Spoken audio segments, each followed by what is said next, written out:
क्योंकि इस वक्त हम दोनों के रोंगटे खड़े हैं और मेरे साथ कैमरामैन नीरज कुमार है जिन्होंने एक एक शॉट रिकॉर्ड किया है। बताइए अपनी जुबानी क्या हुआ।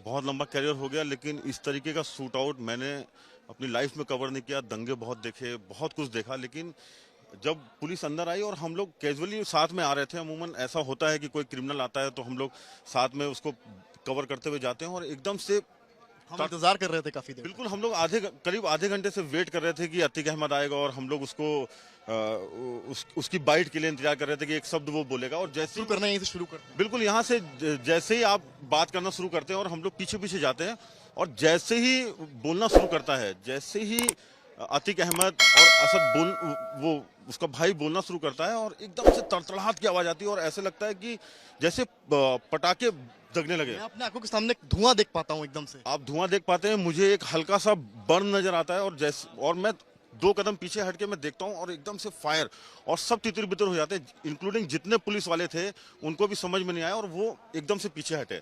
जब वो पीछे हटे, मैं अपनी पोजीशन पे था, मैंने कैमरा वो स्टैटिक रखा, और मैं ये पूरी कोशिश कर रहा था कि जो भी कुछ हो रहा है वो कैमरे में आए। नीरज, आपसे एक सवाल मेरा ये है कि पोजीशन क्या थी, ये सवाल आ रहा है, पोजीशन क्या थी उनकी, यानी कि जो गोलियां चली हैं, आप क्योंकि कैमरे से देख रहे थे, आपने सबसे बारीकी से देखा है, तीनों जो शूटर्स उनकी पोजीशन क्या थी? देखिए, अतीक अहमद और असद हमारे सामने थे, उसका भाई हमारे सामने था, और बगल से एक पिस्टल आती है और अतीक अहमद के पहले सर पे फायर लगता है।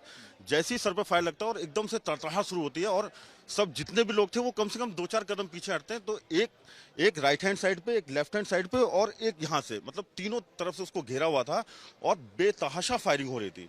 इतनी फायरिंग हो रही थी कि किसी को कुछ नहीं समझ में आया, और विद इन अ सेकेंड्स जब वो फायर बंद हुआ तब उनको कैप्चर किया गया, और उन्होंने पिस्टल छोड़ी और हाथ खड़े किए, सरेंडर सरेंडर, और उन्होंने नारे लगाए, और जैसे ही सरेंडर उन्होंने बोला, पुलिस ने उनको पकड़ लिया, और उसमें से एक था वो लेट गया, हाथ खड़े किए, और उसके बाद वो लेट गया। खुद सरेंडर कर दिया। उन्होंने खुद सरेंडर किया। पुलिस ने, ऐसा नहीं था कि पुलिस ने रिटेलिएट, कामयाबी नहीं थी कि वहां पर ऐसा कुछ भी नहीं था। पुलिस की तरफ, पुलिस भी तितर बितर हो गई थी जब वो फायर, जब जिस तरह से गोलियां चल रही थी। उन्होंने पिस्टल छोड़ी, हाथ खड़े किए, और तब पुलिस ने उनको पकड़ा। ये हुआ। ये बताइए मुझे कि जब तितर बितर हुए हैं, कई लोग भागे हैं, उस वक्त आपकी पोजीशन क्या थी? मैं अपनी पोजीशन से कम 4 से 6 कदम पीछे हटा। 4 से 6 कदम। आपकी खरोच भी आई है? मेरे को एक फायर बर्न थोड़ा सा हुआ है, खरोच मेरे कैमरामैन को भी आई है, क्योंकि कैमरा पकड़े थे, उनका ध्यान इस पर था कि वो आज तक के लिए एक बेस्ट फ्रेम तैयार कर सकें, क्या विजुअल कैप्चर कर सकें। अपनी बात जारी रखिए। जब मैं 4-6 कदम पीछे हटा और वो तीनों लोग मेरे फ्रेम में नजर आने लगे जो फायर कर रहे थे, मैंने अपनी जगह को होल्ड किया, और वहीं से मैंने पूरा जो मुझे लगता था कि जो बेस्ट हो सकता है अपने आप को, और उसको सेव करते हुए मैंने वहां से वो फ्रेम बनाया, और वो मुझे लगता है कि आपके जरिए आज तक पहली तस्वीर दिखा पाया जिस वक्त ये शूट आउट हुआ है। हम ही इकलौते चैनल थे जिन्होंने लाइव वहां पर। नहीं, बिल्कुल हम लोग ग्राउंड पे रहते इसीलिए हैं कि अपने दर्शकों को जो भी बेस्ट हो सके वो दिखाएं, और हम यहाँ से साबरमती तक गए, जितनी फोर्स थी वो हमको यहाँ पे नजर नहीं आ रही थी। सवाल ये है कि जहां पर स्पॉट है वो कैमरा एक पड़ा हुआ है और एक माइक दिख रहा है, और ये बताया पुलिस ने है कि ये उन्हीं लोग का था, वो पत्रकार के वेश में आए थे। तो कुछ अंदाजा आपको लगा था बॉडी लैंग्वेज से कि कोई इस तरह से अपने साथियों में आ जाए? नहीं, ऐसा कुछ नहीं था। 4-6 चैनल थे और कुछ लोकल के थे जिनको हम जब से इलाहाबाद में मैं कवर करने आता हूं, जिनको मैं देखता रहता हूं, मुझे बिल्कुल अंदाजा नहीं था कि कोई ऐसा व्यक्ति होगा। और ये सही बात है कि एक कैमरा और एक आईडी पड़ी है जिसको कोई क्लेम नहीं कर रहा है कि वो मेरा है, तो ये अंदाजा लगाया जा सकता है कि हो सकता है कि वो उसी भेष में आए हों, लेकिन ये पुख्ता तौर पे नहीं कहा जा सकता है कि वो पत्रकार के भेष में। मेरे वहां पर रोंगटे खड़े हो गए थे, क्योंकि जिस वक्त शूट आउट हुआ है, आपकी मनोस्थिति क्या थी, दिमागी तौर पर आप उस वक्त क्या सोच रहे थे? मुझे लगता है कि वो 30-35 सेकंड जो गोली की तड़तड़ाहट थी, वो मुझे समझ में नहीं आ रहा था कि ये हुआ क्या है। लेकिन जब मैं 4-6 कदम हटा और एकदम से मुझे 3-4 लोग फायरिंग करते हुए नजर आए, मुझे लगा कि ये ऐसा हो गया है।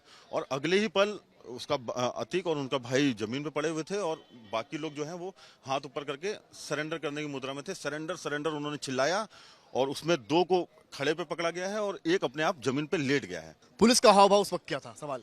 पुलिस नदारत थी, पुलिस आसपास नहीं थी। आप अगर मेरे फ्रेम में देखेंगे तो तीनों शूटर्स ने उन दोनों भाइयों को घेर के रखा हुआ है, और पुलिस कहीं भी फ्रेम में नहीं है। मतलब पुलिस अपनी खुद जान बचा रही थी? बिल्कुल जान बचा रही थी। पुलिस आपको मैंने वाइट उस बात की फिक्र नहीं थी वहाँ कितने पत्रकार खड़े हैं? मुझे नहीं लगता है कि होगी। मुझे लगता है कि जिस तरह की गोलीबारी हुई है, सब अपनी जान बचा के भाग रहे होंगे, तो पुलिस ने भी सोचा यही बेहतर है कि पहले जान बचाई जाए, बाद में देखा जाएगा। मैंने अपना लेकिन आज तक की टीम वहां पर मौजूद है। मैंने अपने कैमरे का वाइड फ्रेम खोला ताकि एक भी शॉट मेरा मिस ना हो पाए। मैंने अपनी पोजीशन ली और मैंने वाइड फ्रेम खोला, और जिस तरह से था वो जो भी उस स्थिति में मैं मूवमेंट कर पाया वो मैंने किया। लेकिन पूरे फ्रेम में आप देखेंगे, पूरे फ्रेम में देखेंगे आप, पुलिस नहीं है। जब उन्होंने पिस्टल रख दी और सरेंडर किया, तब पुलिस ने आके उनको पकड़ा है। ये बताइए कि जो पुलिसकर्मी थे, क्या उनके पास हथियार नहीं थे? किसी ने कोशिश करी उस वक्त हथियार निकालकर उन पर क्रॉस फायर करने की, रोकने की? नहीं, मुझे नहीं लगता है कि किसी ने कोशिश करी, क्योंकि जब उन्होंने सरेंडर किया तो किसी के भी हाथ में मुझे पिस्टल नहीं नजर आई। उन्होंने उनको होल्ड किया, मतलब किसी ने भी ये कोशिश नहीं करी। जब सरेंडर किया तो उन्होंने अपनी पिस्तौल छोड़ दी? बिल्कुल, उन्होंने अपना काम किया, उन्होंने अपनी पिस्टल छोड़ी, हाथ ऊपर खड़े किए और सरेंडर किया। तब जो थाना इंचार्ज हैं उन्होंने आके 2 लोगों को पकड़ा, और एक जो खुद लेट गया था उसको पुलिस वालों ने, क्या बोलते हैं, पुलिस ने उसको प्रेस करके नीचे दबाया, और तीनों को तेजी में उन्होंने जीप में डाला और जीप में डाल के ले गए। मैं ये कह सकता हूँ, अपने अनुभव से तो नहीं कह सकता हूँ, जो मैंने देखा है मैं उसके हिसाब से कह रहा हूँ। पुलिस ने बिल्कुल ये कोशिश नहीं की कि किसी तरीके से उनके ऊपर फायर किया जाए या उनको बचाया जाए। ये बिल्कुल कोशिश नहीं हुई।